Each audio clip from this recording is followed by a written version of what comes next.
নমস্কার বন্ধুরা, বেদকথার পরিবারে সবাইকে অনেক অনেক স্বাগত। বন্ধুরা, আমরা তো সকলেই মা লক্ষ্মীকে খুব পরিমাণে সন্তুষ্ট করতে চাই এবং আমরা চাই যাতে সম্পদ ও সমৃদ্ধির দেবী মা লক্ষ্মী আমাদের ঘরে বাস করেন এবং সেখানে সুখ ও শান্তি উপচে পড়ে। কিন্তু আপনারা কি জানেন, মা লক্ষ্মীকে সন্তুষ্ট করার জন্য কিছু নিয়ম আছে বা কিছু কাজ আছে যেগুলো আমাদের অবশ্যই করা প্রয়োজনীয়। এবং এরই সাথে সাথে মায়ের একটি খুবই প্রিয় মন্ত্র আছে, যেই মন্ত্রটি আপনারা যদি প্রত্যহ প্রতিনিয়ত জপ করতে পারেন তাহলে মা লক্ষ্মী খুবই এতে সন্তুষ্ট হন এবং এরই সাথে সাথে আমাদের গৃহে ধনসম্পদের প্রচুর পরিমাণে বৃদ্ধি হয়। কিন্তু এর সাথে সাথে যেই কাজগুলো দরকার সেগুলোকেও করা উচিত। আসুন আগে জেনে নিই কী কী কাজ করলে মা লক্ষ্মী খুব পরিমাণে প্রসন্ন হন এবং তারপর জেনে নেব কোন সেই মন্ত্র যা জপের ফলে মা লক্ষ্মী আমাদের মাথার উপর সম্পূর্ণভাবে এবং সর্বদা আশীর্বাদ করে থাকেন। মা লক্ষ্মীর আশীর্বাদ যিনি লাভ করেন, জীবনে তার আর কোনো অভাব অনটন থাকে না। লক্ষ্মী দেবী তার কৃপাদৃষ্টি যে সংসারের ওপর ফেলেন, সেই সংসার সুখ ও সমৃদ্ধিতে ভরে ওঠে। সেই কারণেই প্রায় প্রত্যেক হিন্দু ধরেই মা লক্ষ্মীর আরাধনা অবশ্যই হয়ে থাকে। তবে লক্ষ্মী বড়ই চঞ্চলা দেবী, মনে করা হয় বেশি দিন এক স্থানে তিনি বাস করেন না। সামান্য ভুল ত্রুটি দেখলেই সেই ঘর ছেড়ে বিদায় নেন মা লক্ষ্মী। মা লক্ষ্মীকে ঘরে রাখতে বা প্রসন্ন করা খুবই প্রয়োজন।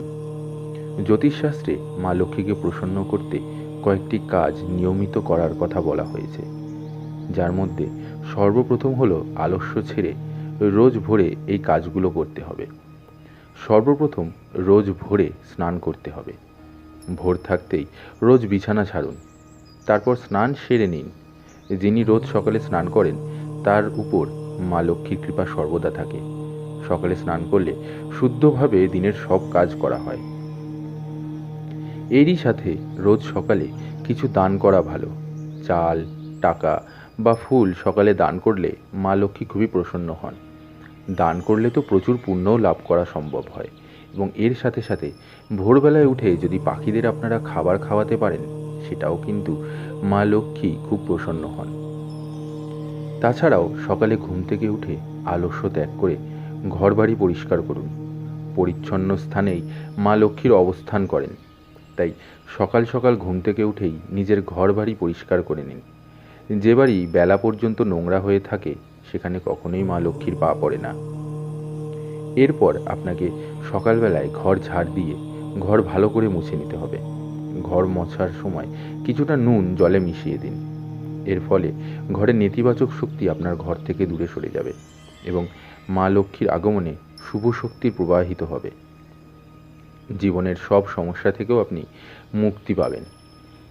এছাড়াও আপনি শুক্রবার দিন এই কাজটি করুন। হিন্দু ধর্মে শুক্রবার হলো মা লক্ষ্মীর দিন।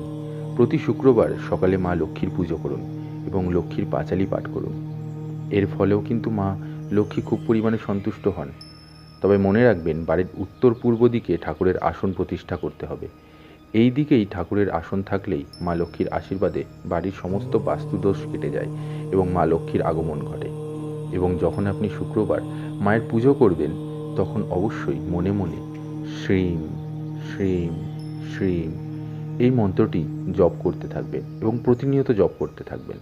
দেখবেন এই মন্ত্রের বলে আপনার বাড়িতে কোনো সময় অর্থের অভাব ঘটবে না এবং সুখ সমৃদ্ধি ও ধনসম্পত্তির বৃদ্ধি হবে।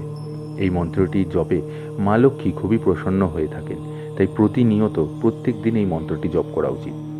যে কোনো আর্থিক সমস্যা থেকেই আপনাকে মা লক্ষ্মী বের করে আনবে এবং আপনার কাছে আচমকা এবং অলৌকিকভাবে কী করে কোথা থেকে অর্থ চলে আসবে তা আপনি নিজেও বুঝতে পারবেন না।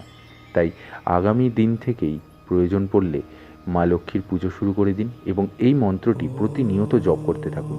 দেখবেন আপনার এবং আপনার বাড়ির প্রত্যেকের উপরে মা লক্ষ্মীর আশীর্বাদ আসবে এবং আপনিও ধনসম্পত্তিতে ফুলে ফেঁপে উঠবেন। এই ছিল বন্ধুরা সম্পূর্ণ তথ্যটি। আশা করছি আপনাদের তথ্যটি ভালো লেগেছে। ভালো লাগলে অবশ্যই আমাদের জানাবেন এবং তার সাথে সাথে যারা আমার চ্যানেলে নতুন আছেন, এরকম তথ্য পাওয়ার জন্য আমাদের চ্যানেলটিকে সাবস্ক্রাইব করে ফেসবুক পেজটিকেও ফলো করে নেবেন। আজ এখানেই শেষ করছি।